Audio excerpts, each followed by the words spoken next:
혹시 대출이 있으신가요? 그렇다면 정말 귀가 쏠깃해질 만한 소식입니다.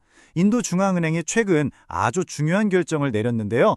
오늘 이 시간에는 이 결정이 여러분의 지갑 사정에 어떤 영향을 미칠지 속 시원하게 파헤쳐 보겠습니다. 자, 그래서 가장 궁금한 질문, 바로 이거죠.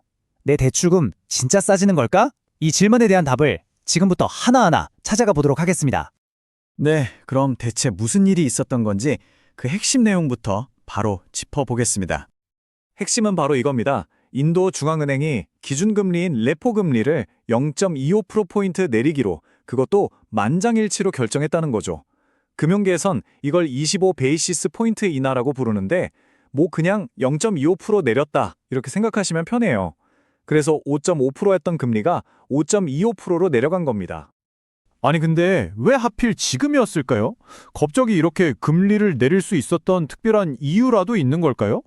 그 배경을 들여다보면 아 하고 무릎을 탁 치실 겁니다. 지금 인도 경제가 정말 좋습니다. 보세요. GDP 성장률이 무려 8.2%나 되고요.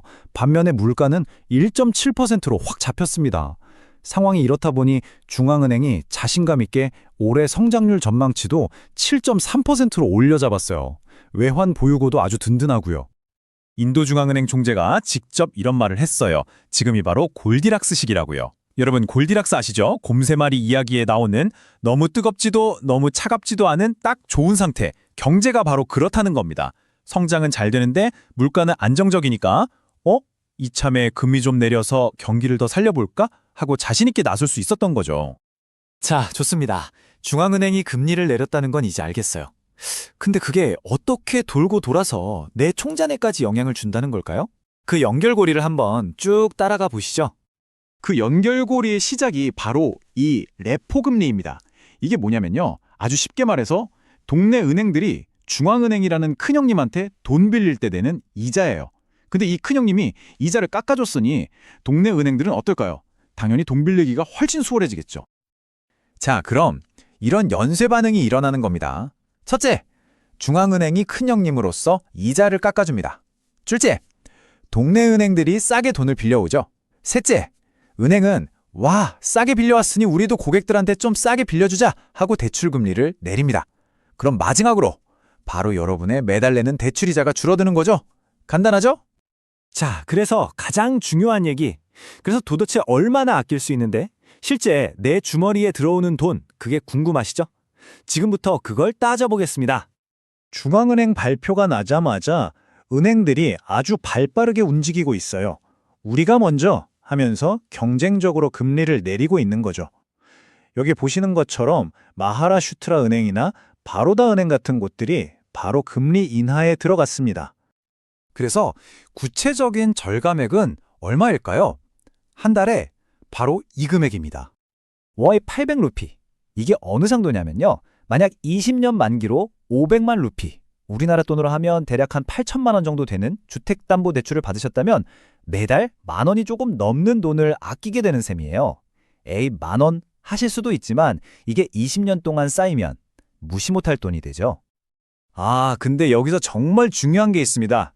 모두가 이 혜택을 보는 건 아니에요. 핵심은 변동금리냐 고정금리냐 하는 건데요. 대부분의 주택담보대출처럼 금리가 시장 상황에 따라 바뀌는 변동금리 대출을 갖고 계신 분들은 월 납입금이 줄어들 겁니다.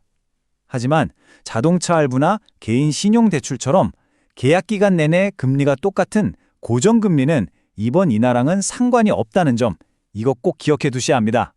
자, 이렇게 개인의 대출금뿐만 아니라 경제 전체, 특히 금리에 아주 민감한 부동산 시장에는 어떤 영향을 미칠까요? 전문가들은 어떻게 보고 있는지 한번 들어보시죠.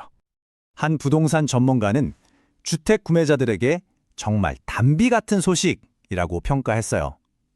특히 월급 받아서 생활하는 분들한테는 이 0.25% 금리 인하가 이 정도면 한번 집 사볼 만하겠다 하는 자신감을 심어주는 아주 중요한 역할을 한다는 거죠.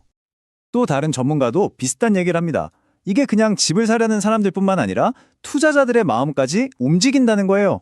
대출 이자 부담이 줄어드니까 이참에 집 한 채 더 사서 투자해볼까? 하는 생각을 하게 만든다는 거죠.